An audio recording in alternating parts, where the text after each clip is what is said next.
Когда мы смотрим в безбрежный, обширный, внушающий трепет космос, там находится бесчисленное множество звезд. Тем не менее, одна из них доминирует на нашем небе и в нашей жизни, ярко и яростно пылая в центре нашей Солнечной системы — Солнце. Легко понять, почему поколения людей до нас были вдохновлены создавать всевозможные легенды, чтобы объяснить его завораживающее свечение. Теперь, когда технологии продвинулись далеко за пределы их самых смелых фантазий, мы можем углубиться в процессы внутри и вокруг нашего соседнего желтого карлика и заглянуть глубже, чем когда-либо прежде. По мере того, как мы путешествуем через его свирепую атмосферу, давайте исследуем, что, я уверен, вы сочтете увлекательными явлениями, которые там проявляются. Ранее мы изучали Юпитер и некоторые его луны через призму электромагнитного спектра, что вы можете увидеть в этом видео. Сегодня мы вновь обратимся к такому подходу, но на этот раз не к планете, а к чрезвычайно энергичной сфере плазмы. Свет, на который мы будем смотреть, стар, хотя свет мамы самое быстрое, что мы знаем, изображение Солнца, которое мы видим с Земли, примерно на 8 минут и 20 секунд старше действенного момента, то есть мы наблюдаем то, каким Солнце было несколько минут назад. А если подсчитать, сколько времени требуется фотонам, образованным в ядре Солнца, чтобы пробиться через каждый слой Солнца до выхода в космос, то свет, достигающий нас, имеет возраст от 10 тысяч до 170 тысяч лет. С чего начать? Подобно тому, как есть фрукт, начиная с внешних слоев и продвигаясь внутрь, начнем наше исследование с внешнего слоя атмосферы Солнца – короны. Следующее изображение было сделано спутником Solar Dynamics Observatory, или СДО, космической миссией НАСА, запущенной в феврале 2010 года. Цель СДО заключалась в более глубоком понимании солнечных вариаций, влияющих на жизнь на Земле и наши технологические системы посредством изучения динамической солнечной поверхности и атмосферы на разных электромагнитных длинных волн. Просматривая свет за пределами видимого диапазона, НАСА смогла выделить обычно невидимые детали, имеющие решающее значение для нашего понимания Солнца. Это изображение было сделано при длине волны 19,3 нанометра, соответствующей свету в области экстремального ультрафиолета. При длине волны, соответствующей цветовой температуре в 1 миллион кельвинов, мы ясно видим верхнюю область короны Солнца. Интересно, что корона Солнца также может быть видна невооруженным глазом в редких случаях, например, во время полного солнечного затмения. Когда Луна оказывается идеально выверена между Землей и Солнцем на короткий промежуток времени, вид центрального, более яркого диска, известного как фотосфера, полностью блокируется, открывая лучезарный внешний слой. Хотя это само по себе захватывающее зрелище, корона все равно не демонстрирует такой степени детализации, как на изображении, сделанном СДО. Это делает такие данные полезным инструментом для научных исследований. Давайте углубимся немного дальше к особенностям Солнца прямо под короной. При цветовой температуре около 20 миллионов кельвинов интенсивно яркие участки указывают на явления, известные как солнечные вспышки. Вот кадры особенно бурной недели вспышек в августе 2022 года. Мне всегда казались солнечные вспышки одновременно пугающими и гипнотизирующими. Это колоссальные взрывы, при которых Солнце выбрасывает огромное количество электромагнитного излучения. Они происходят, когда магнитные поля пересекаются, искажаются и быстро перестраиваются. Такая активность создается турбулентной природой плазмы внутри самого Солнца, откуда в конечном счете и исходят эти поля. Но они не единственная особенность солнечной атмосферы, которая испускает излучение. Корональные дыры, обозначенные здесь темными областями на Солнце, еще одна увлекательная особенность, которую мы рассмотрим вблизи, используя экстремальный ультрафиолет. Корональные дыры – это области более холодной, менее плотной плазмы, магнитно открытые, то есть вместо того, чтобы образовывать замкнутые петли, возвращающиеся на поверхность Солнца, силовые линии уходят наружу через Солнечную систему. Эти области позволяют частицам солнечного ветра легче уходить в пространство. Когда эти потоки направляются к и сталкиваются с магнитосферой Земли, по ночному небу в полярных широтах нашей планеты танцуют красивые авроральные свечения. Использование ультрафиолета дает нам гораздо лучшее представление об этих захватывающих особенностях внешних слоев Солнца. Свет за пределами видимого спектра – невероятный инструмент. И во внешних слоях Солнца есть множество различных явлений, которые можно рассматривать. Существуют солнечные нити, также называемые солнечными протуберанцами, гигантские петли плазмы, которые поднимаются с поверхности Солнца. Эти огромные петли настолько велики, что Земля выглядит в сравнении с ними крошечной точкой, и они могут простираться на сотни тысяч километров в космос. Они могут образоваться всего за сутки, но устойчивый протуберанец может находиться в короне несколько месяцев. В этом примере мы наблюдаем, как протуберанец извивается от фотосферы и проникает в атмосферу Солнца. Хотя это видео ускорено, так что минуты кажутся секундами, с учетом размеров протуберанца становится ясно, как быстро интенсивные магнитные поля Солнца заставляют материал двигаться. Один факт, который вы, возможно, не знаете о солнечной атмосфере, заключается в том, что там иногда идет дождь. Не вся заряженная плазма, выпущенная в корону, уходит через Солнечную систему. Часть плазмы остается в короне, попадает в ловушки, остывает и затем падает обратно на поверхность Солнца в виде сияющего дождя. Этот корональный дождь красив и впечатляет при наблюдении, но его лучше наблюдать издалека, там все еще миллионы градусов по температуре. Конечно, падение обратно на поверхность Солнца – это судьба лишь части плазмы. Здесь сравнение с Землей теряет силу. В конце концов, на Земле облака не рвутся, подобно натянутой резинке, стреляя в космос. На Солнце же, благодаря туго скрученным магнитным полям, они это делают. Это таймлапс коронального выброса массы. Смотрите, как структура формируется в нижнем левом углу Солнца в течение некоторого времени, а затем в конечном счете разрывается и отправляет миллиарды тонн плазмы по всей Солнечной системе. Даже при наличии магнитного поля Земли удар мощного такого выброса мог бы быть разрушительным для наших спутников и электрических сетей. Все эти структуры сфотографированы СДО здесь с использованием длины волны 30 нанометров, что соответствует области экстремального ультрафиолета электромагнитного спектра. Важна своевременность при попытке запечатлеть эти явления, поскольку они чаще встречаются в одни годы и реже в другие. Фактически каждая структура зависит от солнечной активности Солнца, которая перемещается в пределах 11-летнего солнечного цикла, о котором я недавно делал видео. Но есть еще многое, что можно узнать. Так же, как использование видимого и ультрафиолетового света показывает разные аспекты при наблюдении одного и того же явления, использование двух различных длин волн невидимого света также может открыть глаза. Чтобы продемонстрировать это, взгляните на эти два изображения короны Солнца. Снятые в одно и то же период времени, следующие два изображения используют разные длины волн света. Первое, снятое при цветовой температуре 600 тысяч кельвинов, изображает спокойную корону и демонстрирует корональные петли.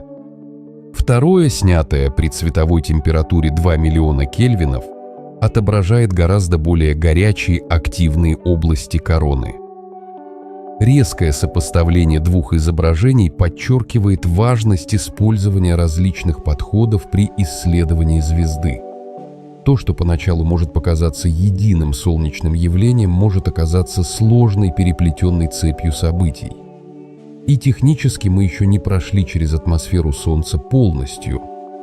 Двигаясь дальше внутрь, давайте посмотрим на другое изображение, полученное СДО с использованием длины волны 160 нанометров. На этот раз изображающее переходную зону. Переходная зона – это слой, который располагается между короной и хромосферой, нижним слоем атмосферы Солнца. Это очень тонкий слой, примерно 100 километров толщиной. В этой области термическая температура Солнца резко возрастает примерно от 8000 до 500 тысяч кельвинов. Для земного сравнения, неистово горячая лава, извергающаяся из Килауэ на Гавайях, имеет температуру примерно 1170 градусов Цельсия, что составляет 1443 кельвина. Температура на нижнем, более глубоком конце переходной зоны почти в 6 раз больше этой. На верхнем конце переходной зоны температура более чем в 346 раз выше.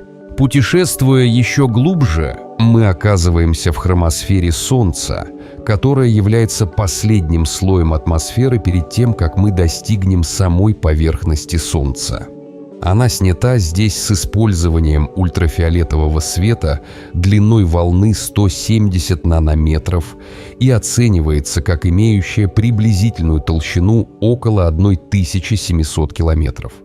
При внимательном просмотре хромосферы мы обнаруживаем завораживающие структуры, называемые спикулами. Колышущиеся, как длинная волнистая трава на ветру, эти длинные струи плазмы выстреливают вверх с поверхности Солнца со скоростями до 100 км в секунду, примерно в 282 раза быстрее скорости звука, и могут достигать длины почти 10 километров, то есть более чем на 1 километр выше, чем высота Эвереста. Формируясь и исчезая в среднем за примерно 5-10 минут, процессы, лежащие в основе этих спикул, долгое время оставались плохо изученными и порождали споры, поскольку было неясно, как магнитно заряженные частицы могут покидать магнитные поля Солнца на этом уровне.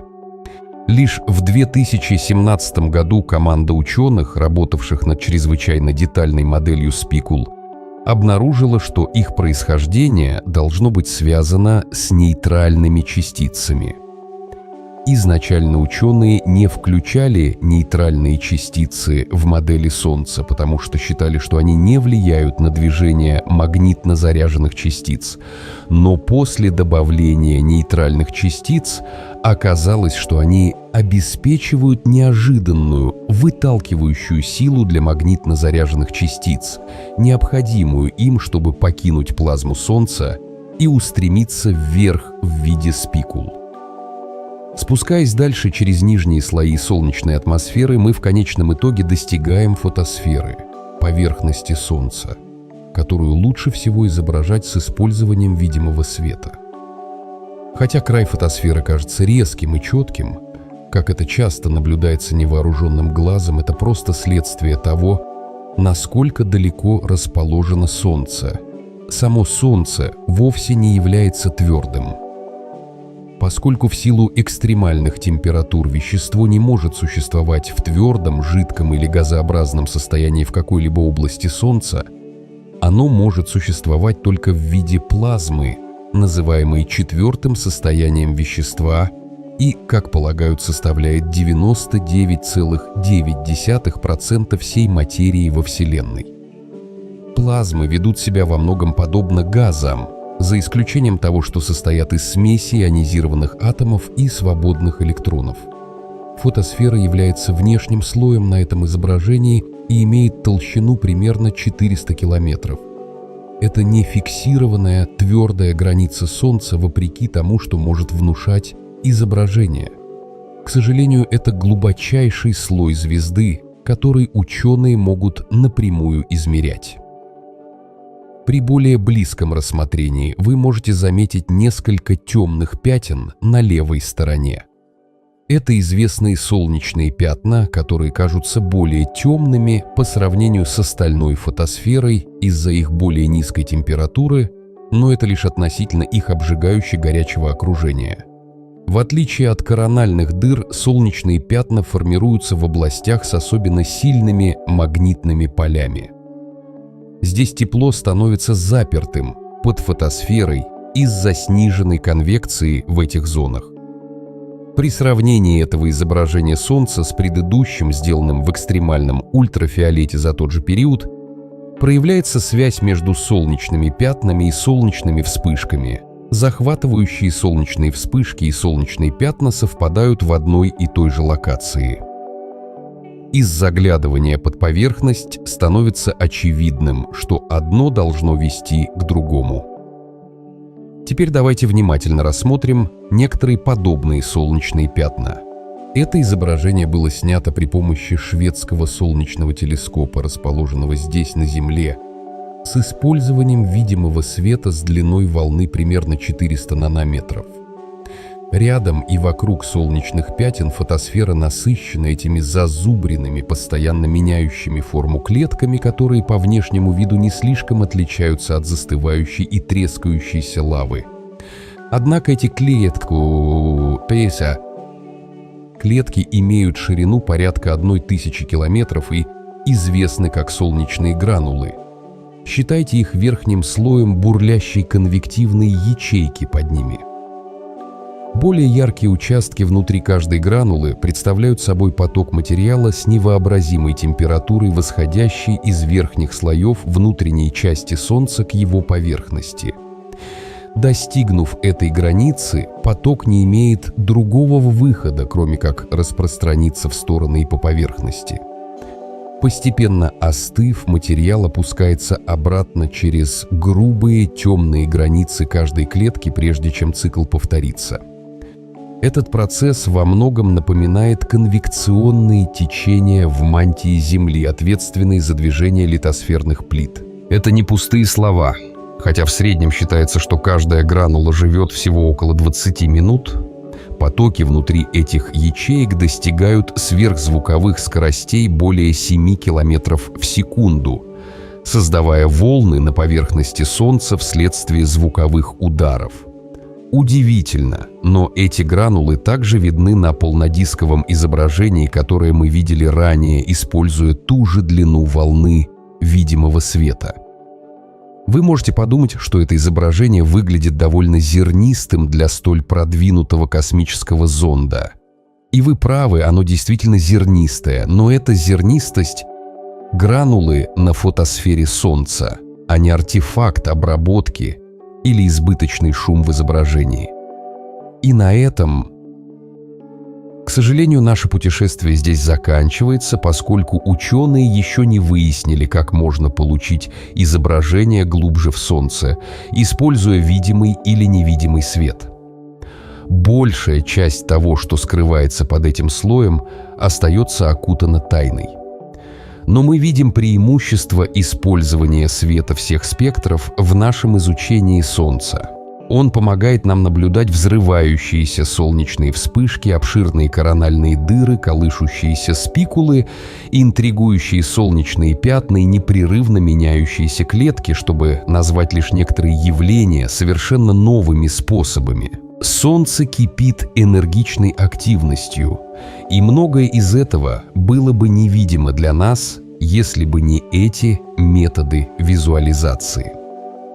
Возможно, однажды мы найдем способы заглянуть еще глубже, используя техники, о которых мы сейчас едва ли можем мечтать, так же как древние поколения людей вряд ли могли вообразить методы, которые мы используем ныне.